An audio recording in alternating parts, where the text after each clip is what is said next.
canciones de cuna las cantan las mamás, los papás, las abuelas, las tías, los tíos, las hermanas mayores, los hermanos, los amigos, las vecinas y los vecinos. En la esquina de mi casa, en el Cerro de los Siete Colores, a orillitas del río Paraná, en el monte o en la ciudad. Todos cantan, todos cuentan, todos mecen, todos abrazan, dice Verónica Parodi en el prólogo de su libro disco Bordando Nanas. Buenas tardes, aquí a todo el mundo que se está incorporando, mandamos saludos, tac, tac, tac, tac, tac, saludos, saludos, saludos, saludos, saludos. Hola, ¿cómo están? Empieza en este momento un capítulo más del ciclo que denominamos Pedagogías que Inspiran desde el programa de lenguas de la Universidad de San Martín. Bienvenidos, bienvenidas. Acá estamos viendo muchos aplausos y caritas y corazoncitos chiquititos, chiquititos, chiquititos que se agrandan. Bueno, en este segundo capítulo de Pedagogías que Inspiran, que denominamos algo así como la literatura desde las canciones de cuna. Un espacio para el vínculo poético. Vamos a estar charlando con Marina Di Marco, de Grossi, que ella es licenciada en Letras y actualmente desarrolla una investigación en el marco de una beca postdoctoral del CONICET. Ahí está Marina saludando. Ahora le invitamos a hablar. Y vamos a charlar sobre su investigación actual, que es sobre canciones de cuna. Además, Marina tiene un desarrollo en nuestra casa de estudios, en la Universidad Nacional de San Martín, a través de una diplomatura en estudios avanzados de literatura infantil y juvenil. Bueno, sobre literatura infantil, sobre la niñez, sobre este vínculo poético, canciones de cuna, vamos a estar charlando. ¿Invito a Marina? ¿Qué me dice el público? Muy bien, acá se están uniendo todavía. La invito ahora, la invito a pasar de a poquito por aquí. A ver, acá está Marina. Estamos esperando. Damos la bienvenida a quien se está incorporando. Pedagogías que Inspiran, capítulo número 2. Las canciones de cuna, la literatura desde las canciones de cuna, un espacio para el vínculo poético. Desde el programa de lenguas de la Universidad de San Martín. Hablando aquí con Marina. A ver. Hola. Hola, Maru, ¿cómo estás? ¿Bien vos? ¿Todo bien? Muy bien. Muy Acá bien. ¿Cómo están? acomodándonos, entrando en calor con los dispositivos, viste como es esto, estamos en vivo, puede pasar cualquier cosa. Sí, por favor. Por favor. Ahí nos están acompañando muchas personas que están mandando saludos, mandamos saludos aquí. Perfecto, gracias por Hola.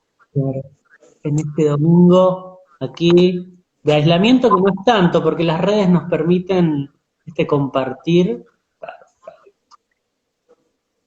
Bueno, Totalmente. ¿vos me escuchás bien, Maru? Preguntamos también a las personas que se acercaron si nos escuchan bien, si se sienten cómodas, si están con su mate, con su café, con su Siéntanse mascota. como en casa. Sí. Muy bien. ¿A mí me escuchás bien, Cris? Excelente. ¿Se escucha bien? Buenísimo. Sí. Hola. Gracias por los que se están uniendo. Buenísimo. ¿Cómo estás vos, Marina? Bien, muy bien. Hoy fuimos al parque un ratito, bueno, con barbijo y todo, con los chicos, estuvo lindo. Vimos patitos bebés en Parque Centenario, así que les cantamos canciones de patitos y esas cosas. Son todo un folclore. Ah, Desafiaban el distanciamiento social, te digo, los patitos, porque todo el mundo se empezó a juntar con los patitos. Hola buenísimo. Nati, hola Flor, gracias por avisar. Ahí Flor dice que se escucha bien. Muchas gracias. Sí, nos dicen que se escucha bárbaro. Bueno, y de a poco entonces vamos empezando. Volvemos acá, quienes se están acercando. Nos convoca hoy otros capítulos del ciclo Pedagogías que Inspiran, la literatura de las canciones de cuna.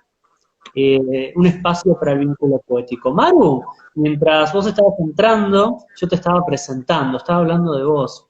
Pero bueno, ¿quién mejor que vos misma para contarnos un poco ¿En qué estás?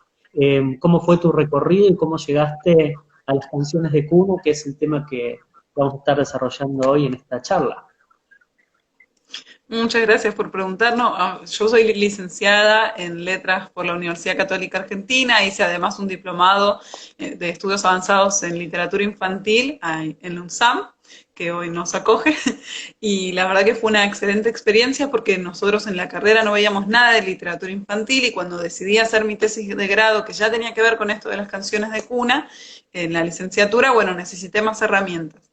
En este momento, o sea, a partir de este año, tengo una beca cofinanciada entre la UCA y el CONICET para hacer una investigación sobre la oralidad y la corporalidad en realidad en las canciones de cuna, como buscando una poética del género en Argentina contemporánea, ¿no? Entre los siglos XX y XXI, es la idea del armado del corpus. Así que bueno, llevo ya varios años desde el 2012 más o menos, estudiando un poco acerca de qué son las canciones de cuna y después lo viví también como mamá, ¿no? Porque ya tengo dos niños desde entonces, una nena de 5 años, un bebé de 2 años casi, casi los dos, en noviembre cumplen 5 y 2. Y también es un modo de vivir de manera experiencial, ¿no? Lo que uno, bueno, estudia por ahí mucho en papeles y en noches de desvelo, pero las mamás sabemos que también hay otros motivos para desvelarnos. Así que nos fue una buena conjunción, porque además yo no, cuando empecé ni me imaginaba que iba a ser madre y todo lo que vino después. Y me pasa que siempre me encontré muy cerca de la literatura infantil, ¿no? Yo me acuerdo que una vez eh, estaba armando el plan de tesis de grado, o sea, ya hace mucho tiempo, cuando estaba con el plan de la tesis de licenciatura, y estaba escribiendo unas cosas sentada en mi cama, vivía con mis papás, y de repente cuando miro hacia el costado, toda mi biblioteca era de literatura infantil, porque claro, mis papás tienen una biblioteca enorme, entonces, y de libros clásicos y todo, y yo todo lo que había estudiado para la facu lo sacaba de la biblioteca de mis papás. La mía era toda de libros infantiles. Y fue un poco como un descubrir que esto era algo que siempre me había atraído sin que me diera cuenta, ¿no? Lo infantil, cuestiones también que tienen que ver con los miedos, cuestiones que tienen que ver con las seguridades que uno necesita y todas esas cosas. Así que, bueno, ahí estaba, y la poesía, ¿no? Sobre todo la poesía y la música, que son tan básicas en esto de las canciones de cuna. Ahí estamos como conjugando nuestros temas, además que, bueno, nos está alojando el programa de lenguas de la Universidad de San Martín, un espacio para la palabra, para la escucha, para el aprendizaje, y de algún modo, en esto de aprender una nueva lengua, bueno, quienes somos adultos, ¿no? Replicamos o volvemos a traer estos momentos en que empezamos con nuestras primeras palabras, a balbucearlas, a escucharlas, a sorprendernos sobre este nuevo mundo de sentidos, ¿no? que aparece. ¿Cómo no hablar de literatura infantil? Que ahora vos nos vas a contar un poco más de qué se trata, o con esta invitación tuya a las canciones de cuna, en un ciclo que es sobre pedagogías, en un mes que es el mes de las infancias, que elegimos un poco que este tema nos convoque porque quienes estamos conectados ahora acá, las personas que nos están acompañando, seguramente en algún momento de su vida habrán tenido un contacto con alguna música, alguna canción, alguna literatura, y ese mundo de la niñez que nos acompaña toda la vida y que también somos mediadores, mediadoras de ese mundo de la niñez. Así que es una invitación a volver un poquito a revisar ese mundo infantil. Maru, te pregunto un poco, ¿cómo pensás vos esta relación entre la literatura denominada infantil y la pedagogía? ¿Qué tipo de relación tienen para vos? Bueno, para responder esa pregunta, y acá tenemos como las dos campanas, no también una a cada lado, pero para responder esa pregunta, primero digamos, ¿qué es la literatura infantil? O sea, ¿hay algo que define a la literatura infantil? Este es un territorio que se encontró siempre bastante en tensión, no hacia una definición o hacia una problematización directamente, en las que, bueno, algunos digamos, clásicos como Carmen Bravo Villasante en su historia de la literatura infantil española, ella decía, es la literatura que se escribe para los niños y que los niños leen con agrado, o sea, la que los chicos pueden elegir o la que se escribe para niños. Fíjense que ahí siempre se está poniendo como mucho el foco en el receptor, entonces se da un movimiento pendular, ¿no? En el destinatario, en quién se piensa o quién lee ese libro empíricamente en particular. A mí me parece que eso es un poco reduccionista porque le quita lo que después personas como María Delia Díaz Roner o María Teresa Andrueto van a retomar para hacer hincapié, que sería el otro lado de este movimiento pendular, o sea, el otro polo, que es el literario, ¿no? María Teresa Andrueto habla de que hay que ir hacia una literatura sin adjetivos, que lo infantil, que lo juvenil no resten a lo estético y a lo propiamente literario. Pero hay un texto muy lindo de Maite Alvarado y Elena Masset, ahora no recuerdo el título, en el que ellas dicen que la literatura infantil es como lo que se encuentra en la intersección entre ese polo apelativo de llamar al niño, de pensar en el niño, y el otro polo, el estético.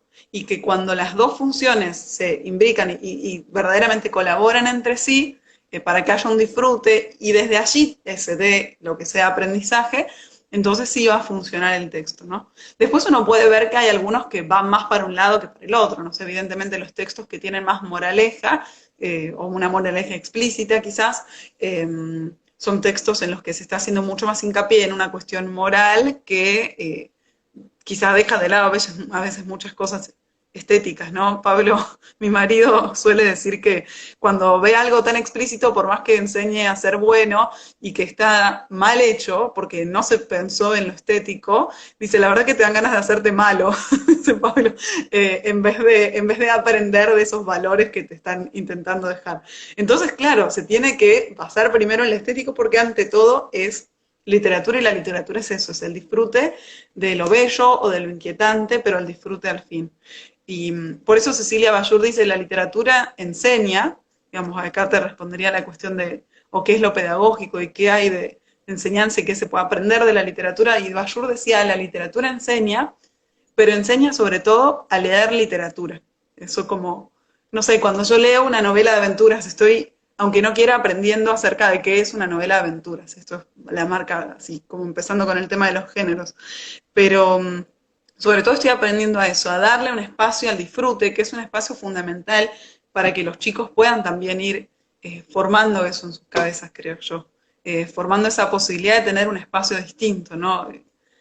A veces cuando estoy en ámbitos de formación docente, yo digo, no, el cuento no tiene que ser, o leer un poema, no tiene que ser un momento que, no sé, nos quedamos cortos entre el acto de San Martín y el almuerzo, entonces tenemos 10 minutos, sacamos un cuento y los leemos todos. No, podemos hacer otra cosa, hasta, no sé, tirarnos en colchonetas a mirar el techo puede ser más productivo que leer un cuento cuando no se le da el adecuado lugar, el espacio para que se desarrolle la literatura desde el disfrute.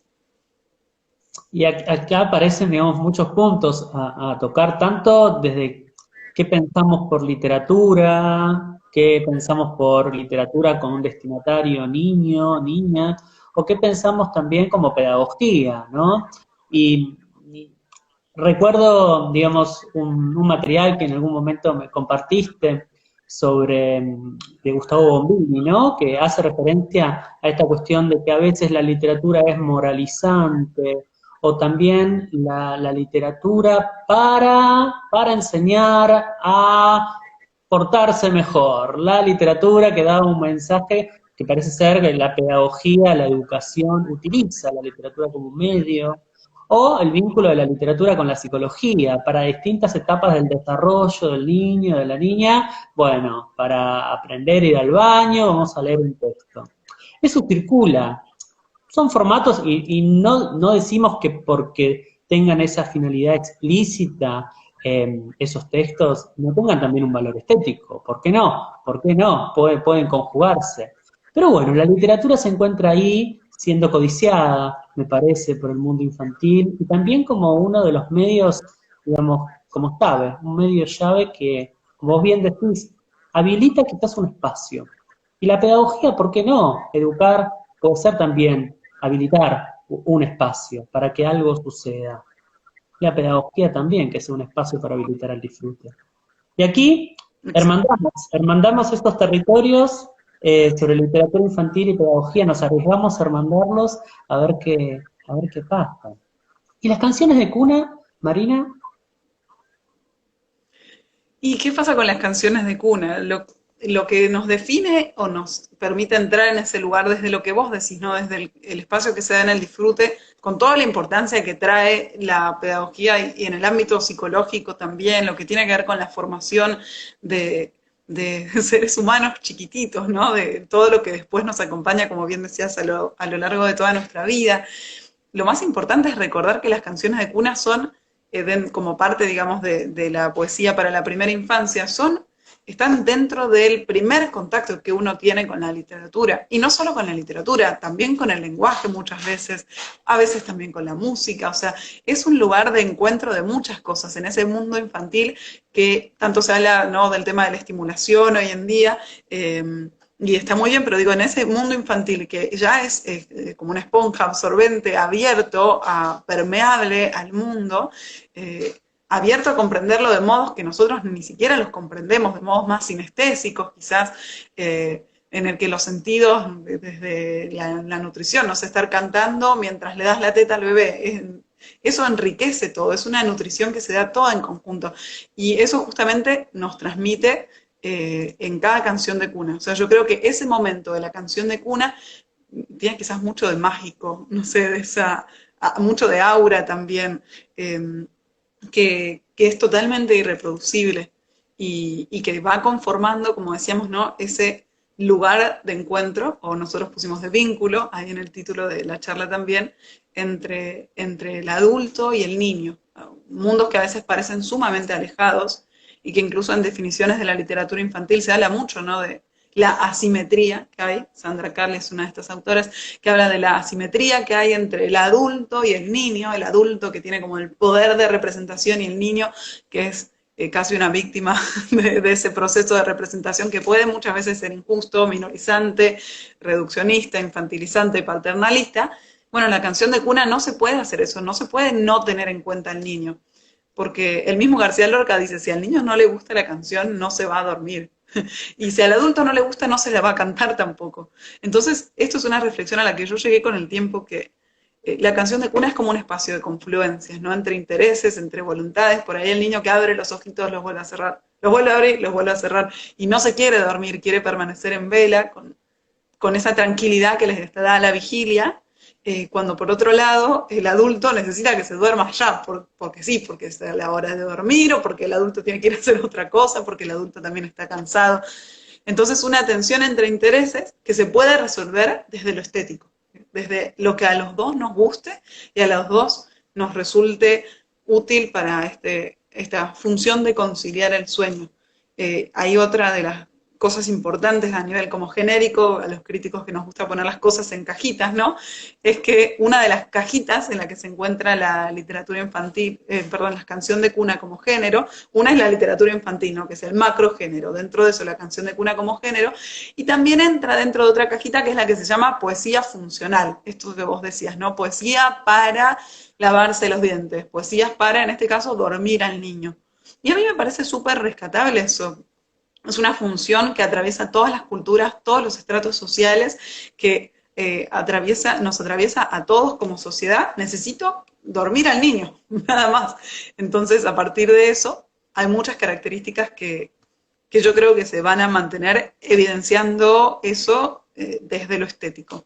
Sea por gusto o no. La García Lorca pone canciones de cuna en la que la madre ya no da más y lo describe de ese modo, canciones de cuna tradicionales, ¿no? Pero bueno, son todos momentos emotivos también, ¿no? En los que se tiene en cuenta al niño quizás como un espejo para expresar los propios sentimientos, ¿sabes?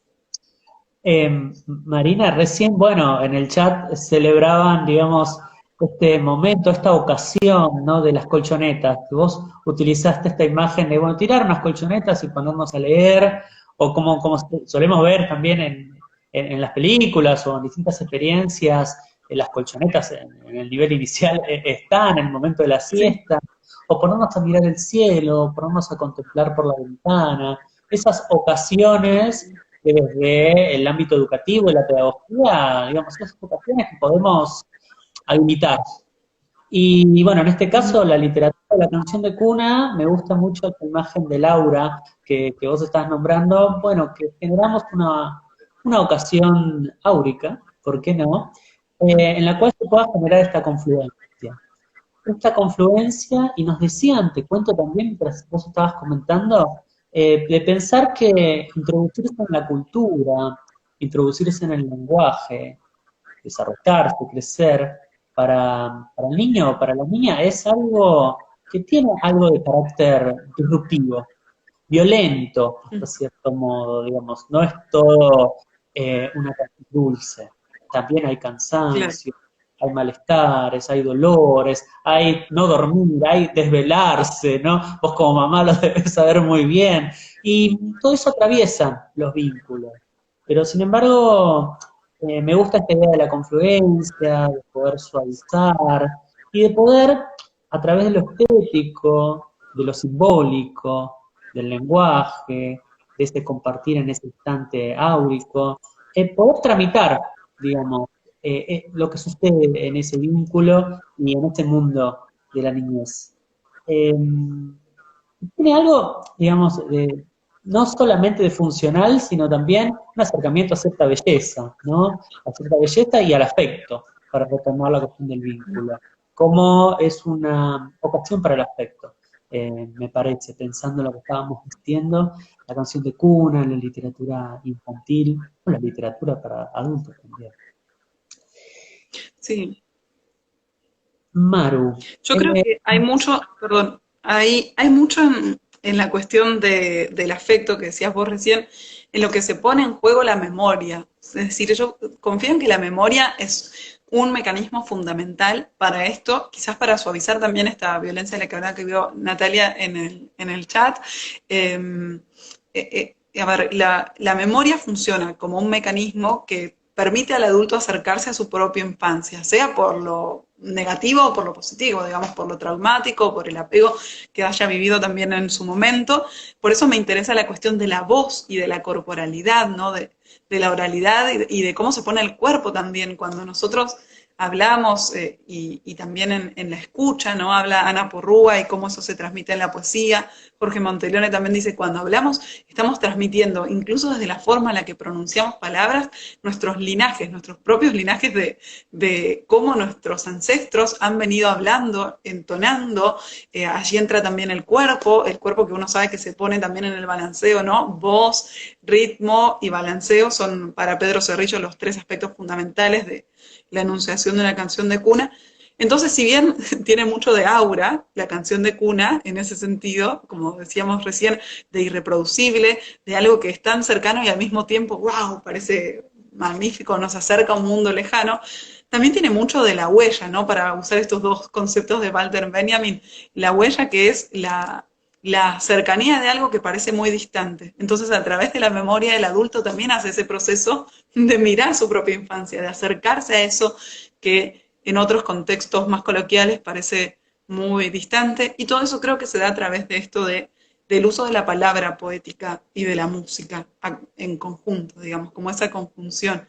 Porque no olvidemos que en poesía, y se habla mucho en esto, en el sentido de como el vínculo o la voz poética que establece un yo lírico, ¿no? Se dice así, el hablante de un poema siempre está construyendo un espacio, y se habla de que el espacio, cuando vos lees un poema, por más que sea la primera vez que lo lees, ese espacio se hace presente en tu realidad, el espacio poético. Ya se transmite esa presencia de un yo o de un tú, no sé, pongamos en Becker, poesía, eres tú. Como que el espacio se te presenta como algo familiar. Eso dice un crítico de poesía que se llama Umen. Entonces, como el espacio se presenta como familiar, es más fácil y menos violento introducirse en ese mundo. Gracias a que a través de la palabra poética el adulto pudo establecer ese lugar desde ese mecanismo de la memoria, que para mí es fundamental para digamos, hacer despertar el afecto. La memoria es como algo que está en el presente, pero siempre despertando esos afectos del pasado también.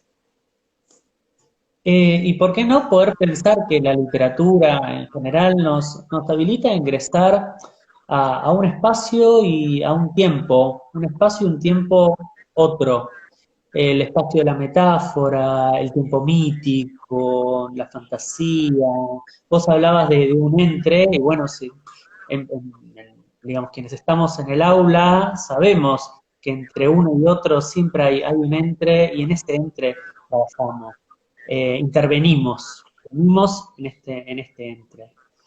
Y pensaba también cuando hablabas del el espacio familiar, mientras te estábamos esperando, a mí se me ocurrió abrir con este prólogo de Verónica Parodi, en el cual en su libro, disco, ¿no? Bordando nanas, esta idea del tejido, de las nanas como tejido, y esta última frase de todos cantan, todos cuentan, todos mecen, todos abrazan. Un espacio familiar y también más amplio todavía. Un espacio amplio, pero que no es desolado, sino que envuelve, eh, aloja, un espacio que abraza, como parece esta imagen. Esta idea del espacio poético que nosotros tomamos con el vínculo poético, que nosotros tomamos para el título, viene de María Emilia López, que tanto a vos como a mí nos gustan mucho estas propuestas de María Emilia López, conocida escritora, pedagoga, que trabajó, bueno, en el ámbito del nivel inicial, y tiene imágenes hermosas, como aquella que el rostro de la madre es el primer texto literario, madre o función materna, ¿no? Primer texto literario al cual el niño accede porque a través de ese rostro va construyendo sentidos, como cuando hacemos cuando accedemos a una canción de cuna o a un texto literario, un poema, la construcción de sentidos. Pero siempre con todo esto que montamos desde la cultura para crear un espacio envolvente. Y un vínculo desde la ternura, ¿no? Una didáctica, como vos has llamado, recuerdo el último taller que diste en la Feria del Libro, infanto-juvenil, también desde la didáctica de la ternura. ¿Y en qué consiste un poco, digamos, esta didáctica de la ternura? Marina, ¿qué nos podrías decir al respecto?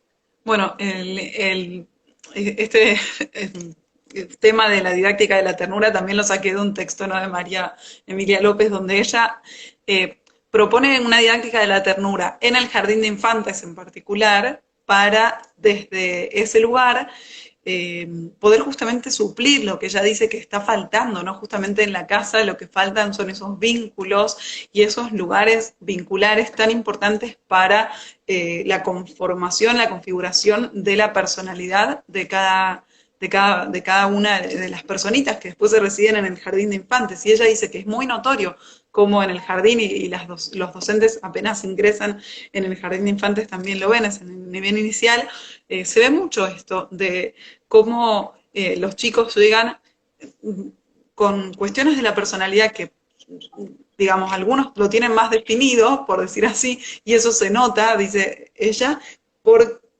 se nota cuando están más definidos porque hubo más afecto en esa construcción, porque hubo más ternura, porque los padres les leen libros, les juegan con ellos y les cantan canciones.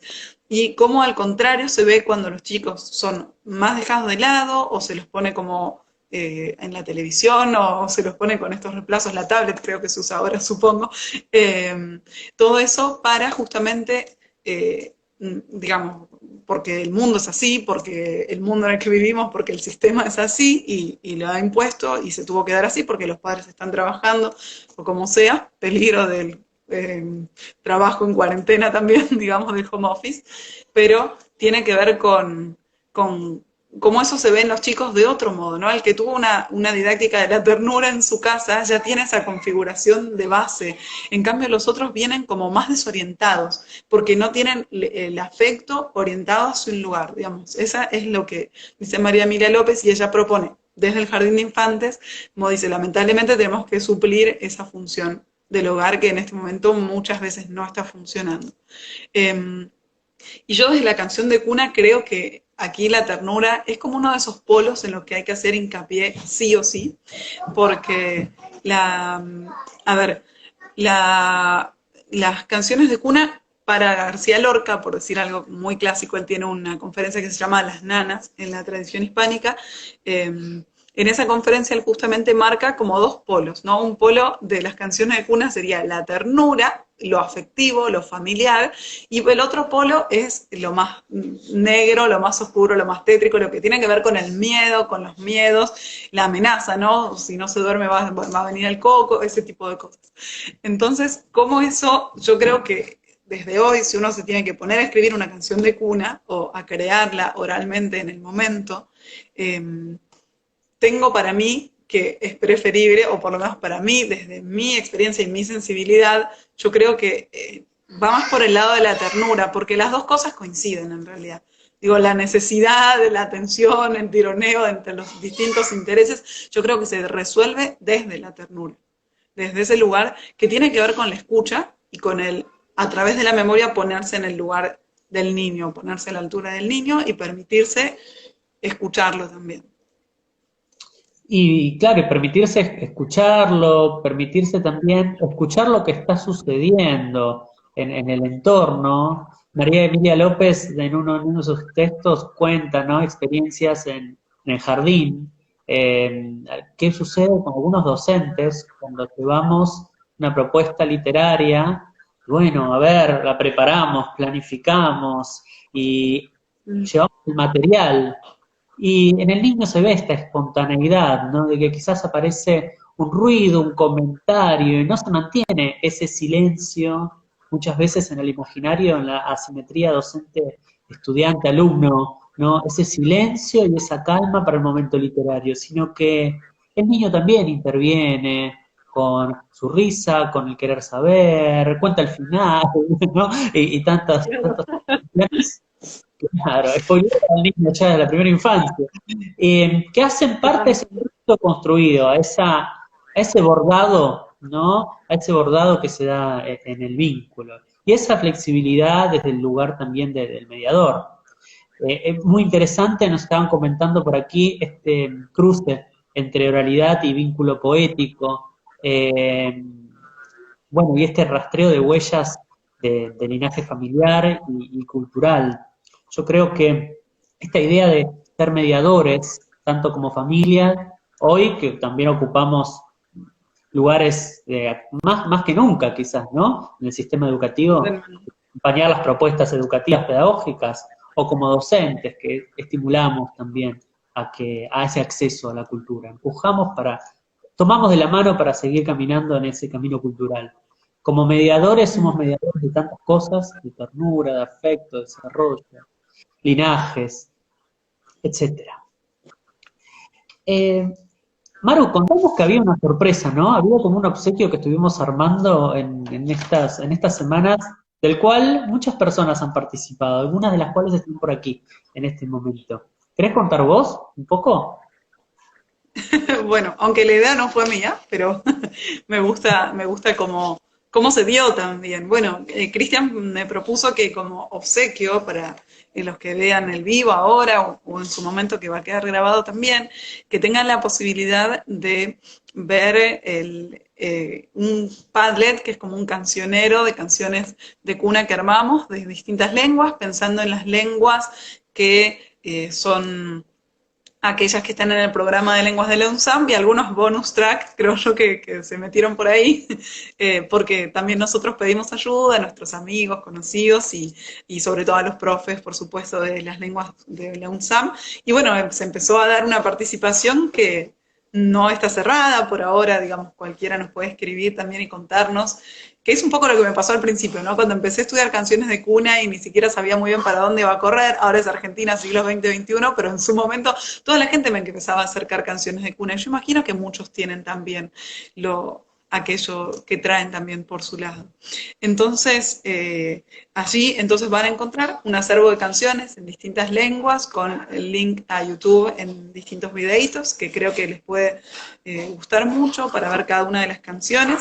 Para mí la verdad que fue muy satisfactorio hacerlo, por un lado de encontrar una diversidad de cómo eso se expresaba en las distintas lenguas y canciones, y ahí está, veo que lo están poniendo en el chat, muchas gracias Cris, fíjate que todos los que quieran entrar a ese link pueden hacerlo e ir viendo el Padlet desde ya, y van a encontrar entonces también, esto yo les decía, variedad de cómo esto que estamos hablando hoy se expresa desde la ternura, desde la necesidad, desde la funcionalidad, incluso desde lo que Lorca llama aventura poética, ¿no? Cómo se lleva al niño a otro mundo para sacarlo de ese momento de tironeo en el que me duermo o no me duermo, llevarlo a un lugar de aventura afuera para que desde ese lugar, sin darse cuenta, se duerma, ¿no? Esa aventura poética. Y también fue satisfactorio para mí constatar que algunas de las cosas que estamos comentando acá, que permanecen a lo largo de las distintas culturas, ¿no? Esta cuestión de que no es tan clara la brecha entre el adulto y el niño en muchas ocasiones. Por supuesto, nosotros elegimos también aquellas que tienen que ver más con la ternura y con el apego, y esperamos que desde ese lugar les guste.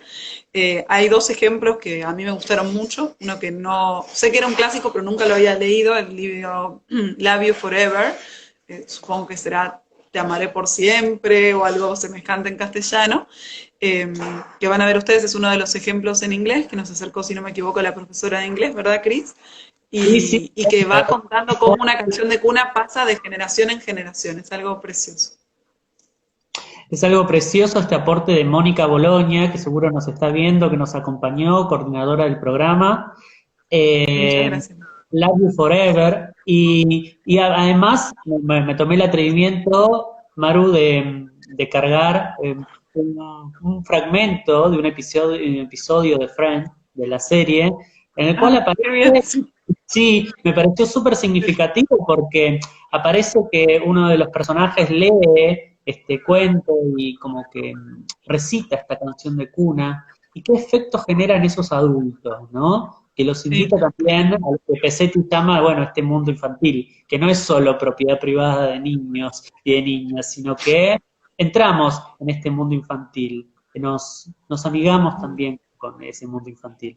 Y bueno, eso también una de mis favoritas del cancionero, pero después hay otras, en guaraní, hay en japonés, en chino, en quichua, en italiano, en francés, en portugués, en distintas variantes del español también, en latín, en maorí, otras lenguas. Empezó como a crecer ese cancionero.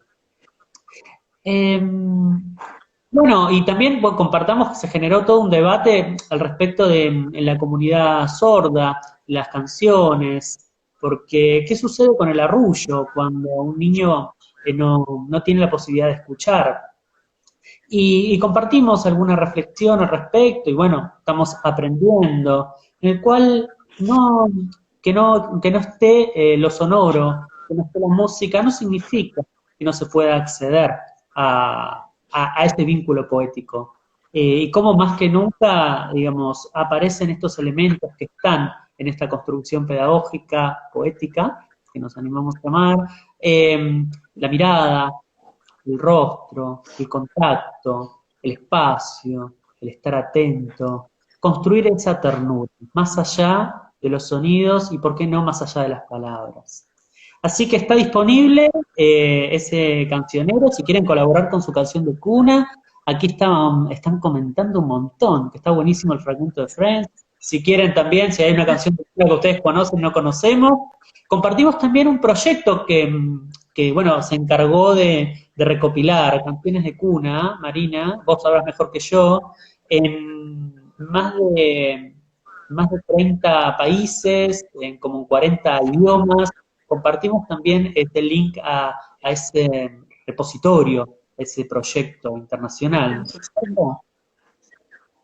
Sí, Lullabies of the World era ese, ¿no? Precioso, la verdad que está muy lindo y como también muestran esta idea que me parece también importante en el mundo de las canciones de cuna, que otra de las cajitas que entra es en lo folclórico, ¿no? El folclore, cómo se puede hacer algo nuevo, en este caso desde la circulación, desde las plataformas, digamos, digitales, cómo se puede hacer algo nuevo para, basándose en lo viejo, ¿no? En lo tradicional, en lo folclórico, en lo poético, en lo anónimo, que a nosotros nos llega.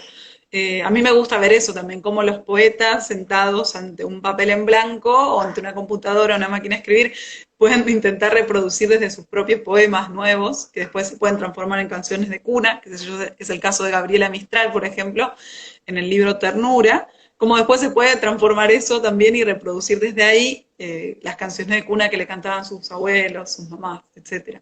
Y ahora veo también una pregunta en el chat que nos había puesto Pablo, Pablo Stocco comentaba, me quedo pensando en que la figura paterna casi no aparece en las poesías de las canciones de cuna, que cuando hay algo vincular siempre es más relacionado con la madre, ¿no?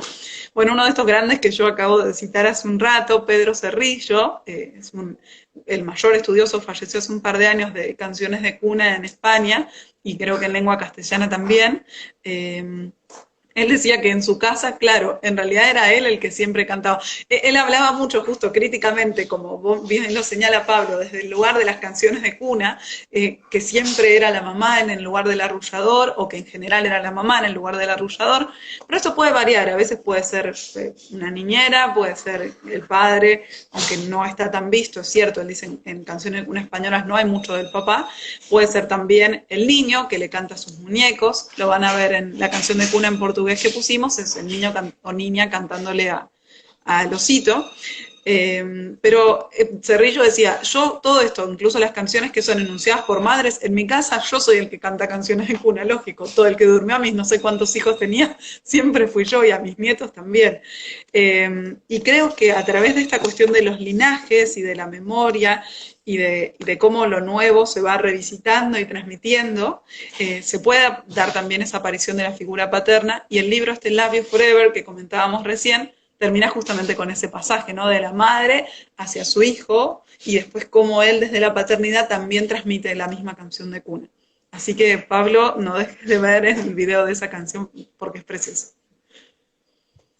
Y bueno, después nos cuentan cuál es su canción de cuna favorita, qué canción de cuna les resuena en este momento, o se quedaron tarareando durante la semana. El espacio de construcción y de compartir sigue abierto, obviamente. Y esto de aprender lengua extranjera con, por ejemplo, las canciones de cuna en ruso también, que aparecen, es súper llamativo lo universal y lo particular, lo universal que tiene el género de la canción de cuna, como vemos elementos en culturas tan distantes y tan distintas, y por otro lado lo particular, las particularidades culturales que aparecen, que el osito en la canción brasilera es uno, mientras que el osito es más polar en la canción en ruso, etcétera. Es como ese ambiente que se reconstruye en estos espacios poéticos, es un puente, también además de una llave es un puente y es un medio que nos transporta.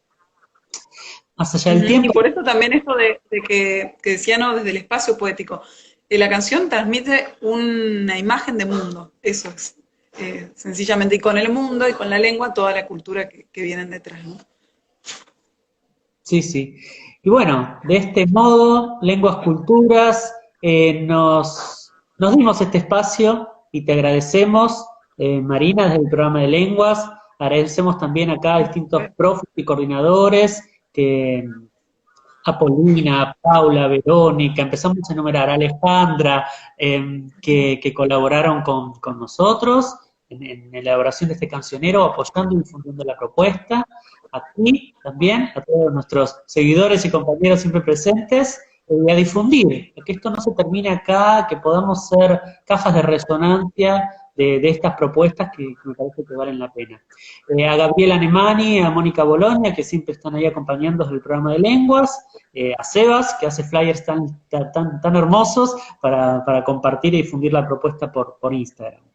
Y bueno, Marina, espero que sigamos compartiendo y construyendo como hoy. Te queremos mucho y gracias por todo lo que nos aportaste. Muchas gracias por No, por favor, muchas gracias por todo, gracias por la invitación, fue genial, gracias a todos por ver, me voy muy contenta y bueno, como vos decís, que no se corte, ¿no? Que este fuego se siga haciéndonos brillar. Gracias a todos. Chao. Chao.